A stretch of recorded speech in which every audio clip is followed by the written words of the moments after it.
Excusez-moi. Donc, à l'issue des élections, le soir, dans chaque bureau de vote, on élabore un PV de cette forme qui récapitule à la fois le nombre d'inscrits du bureau de vote, la répartition du suffrage entre les candidats, les bulletins, etc., et le nombre de votants. Donc ça, c'est ce qui sort du bureau de vote.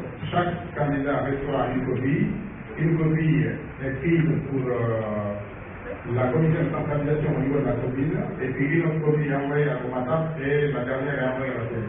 Donc sur chaque bureau de vote, on a reçu le PV de aussi. Au niveau de la commission de centralisation, quand les partis se réunissent, la copie qui était destinée à cette commission est présentée à l'Assemblée.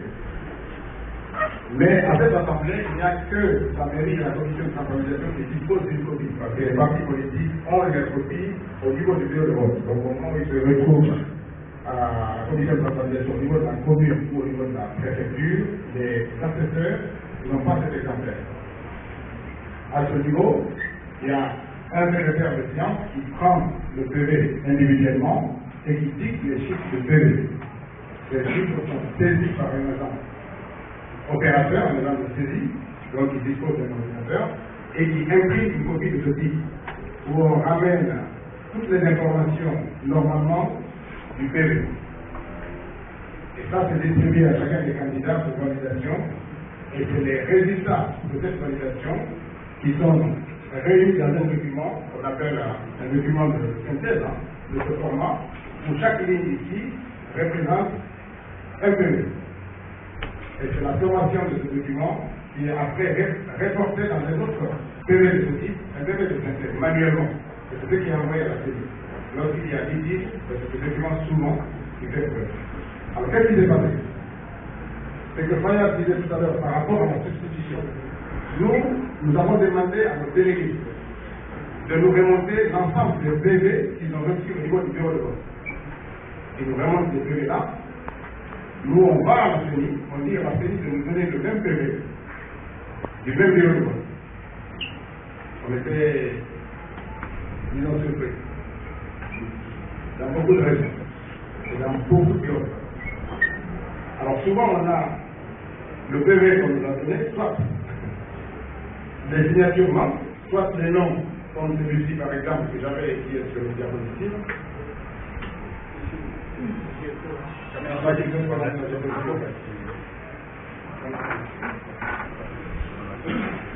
Donc ça c'est le PV 54 quand on a vu ce PV.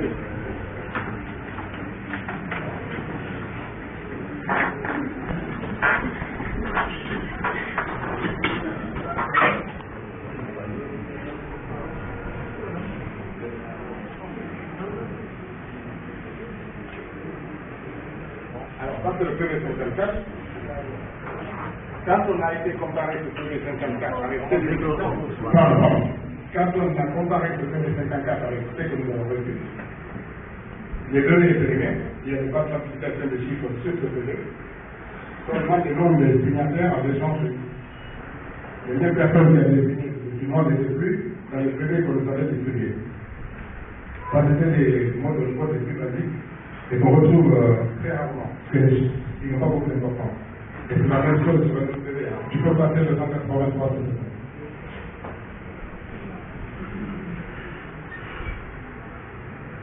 Alors, ça, c'est le PV qui a été produit sur ce bureau de vote 183, qui a normalement servi à la saisie informatique de la fiche du PV suivant et de la diapositive suivante. Donc normalement le 183, c'est ce qui est reporté là. Je ne sais pas si tout le monde voit clairement ce PV qui fait une image.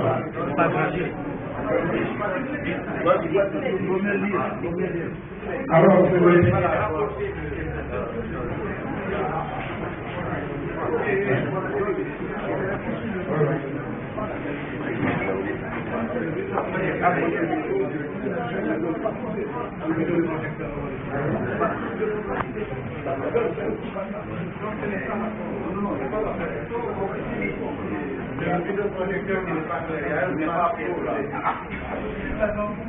Ça revient sur le président, sur le président. C'est le 183.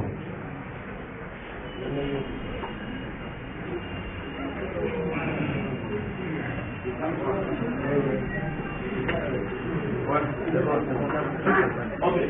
C'est pour CV. Normalement, on voit bien ici. On voit le suffrage obtenu par chaque candidat, le numéro du PV se trouve à ce niveau, 783. Et là, on a les suffrages obtenus par Jérusalem, donc c'est 75 sur le bureau de vote, et pour un canton des 5. Ok? Donc, quand ces informations arrivent à la mairie ou à la préfecture, on se dit, elle génère cette fiche. Alors, pour le même bureau de vote, nous trouvons la répartition suivante. C'est le Diallo 19, Alpha Condé, 695.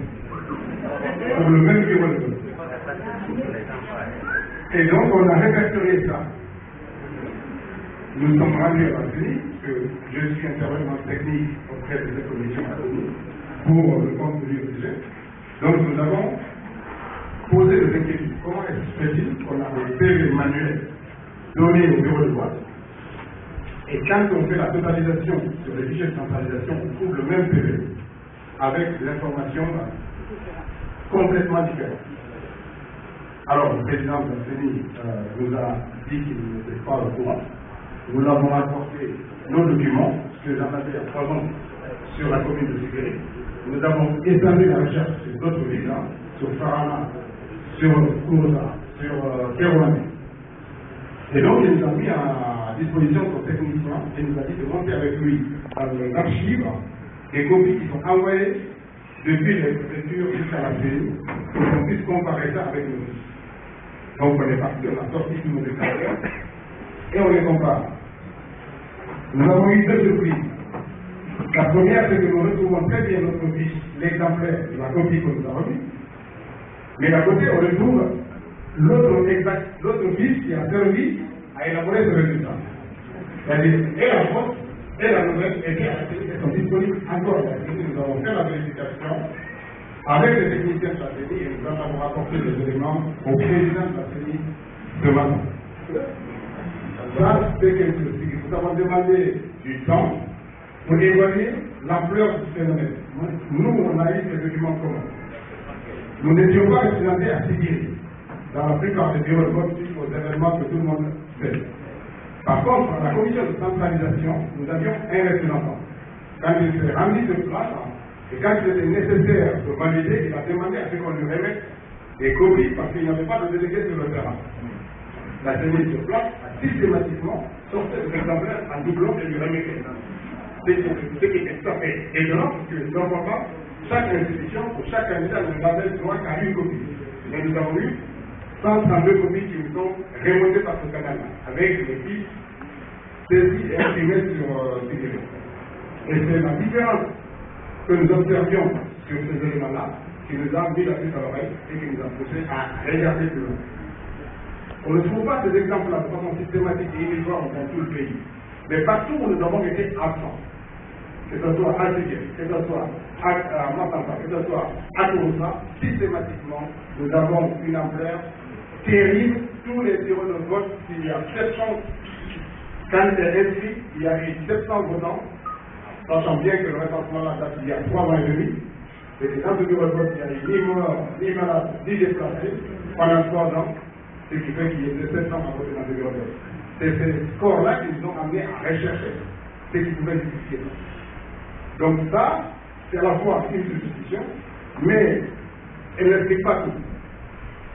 Parce que changer les PV, ça peut expliquer une partie.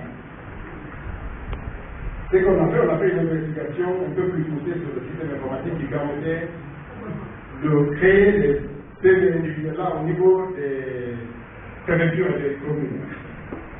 Alors, nous avons une hypothèse. La première, c'est que le mode de répartition des suffrages, qui correspond au bureau exact, n'est pas manuel. Parce qu'au moment où l'ingénieur saisit, il le saisit en science. Quand il édite ça, il édite en science. Par contre, le fichier, les code source du système sont assez malléables pour permettre une génération aléatoire des résultats pour les candidats, avec à chaque fois 5, 6 ou 7% qui sont retenus comme ou réduit du nombre de votants par rapport au nombre d'inscrits. Ça, nous l'avons vu. Et nous avions attiré déjà l'attention du chef de la CENI du fait que des données pouvaient arriver dans cette plateforme sans la validation au niveau des commissions centrales d'administration, des commissions de centralisation administrative.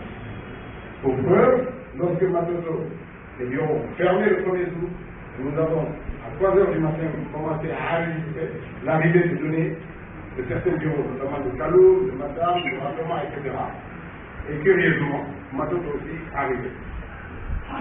Alors nous avons appelé notre représentant à Matoto pour savoir comment se fait-il que les bureaux arrivent et que nous on apprend dans la rue que Matoto est en train d'être récolté, etc. Il dit mais on n'a même pas commencé à travailler. Il dit c'est pas possible, vous n'avez pas commencé à travailler, nous on a des résultats. Nous sommes allés voir le président de la CENI pour le signifier. Il nous a dit de nous référer à l'ingénieur Armand, qui est chargé du système. On vient de voir, il nous a dit que c'est impossible. Nous ne savons pas que c'est impossible. Nous voyons sur le tableau de bord que vous nous présentez les résultats de Matoto qui rentrent. Parce qu'à chaque fois qu'une donnée arrive, il y a une réduction du nombre de bureaux qui restent à entrer. Et le regarde, il appelle son technicien de Matoto. Le gars lui dit, ben oui, j'ai commencé à envoyer les données. Il dit, mais comment tu envoies les données alors que la commission n'a même pas siégé? Il a été décidé de supprimer les données de la base de données et d'attendre la validation au niveau de Matoto pour recommencer. Or, ça, c'est quelque chose qui normalement n'aurait pas pu être fait. Et puis 2 jours après, finalement, nous avons dit que toutes les informations SMS au niveau du site central qui arrivaient de nos patients, de rassemblement, etc., ne rentraient plus. Alors que ceux qui arrivaient de Kankan commençaient à venir, de Zéroté et tout, et donc rentraient et remplissaient la base de données. Nous avons trouvé ce problème et on s'est rendu compte que les agents qui envoyaient des SMS depuis Rassemblement par exemple avaient reçu des accusés de réception de l'envoi de l'ensemble des bureaux de vote alors que nous n'avions enregistré que 30% des bureaux de vote sur l'environnement. Et d'ailleurs, le lendemain, l'agent est venu déposer tout son matériel à la CENI. C'est là que je lui ai dit, mais comment tu envoies le matériel, tu n'as pas vu de saisir le bureau. Il dit qu'il a saisi et il montre le téléphone dans lequel il a eu des bonnes réflexions, de bons envois, l'ensemble des résultats de rassemblement, alors qu'on avait dans l'environnement que 30% des bureaux. Il a été décidé ce jour d'arrêter l'utilisation de machines à CENI. Donc officiellement, depuis mardi, on nous avait arrêté complètement le contrôle informatique de la saisie et de l'envoi des données consolidées au niveau de l'environnement. Donc, c'est cette situation-là qui nous a effectivement donné du temps pour nous consacrer à autre chose, à ces investigations qui ont abouti à ces résultats. Ça, c'est la question.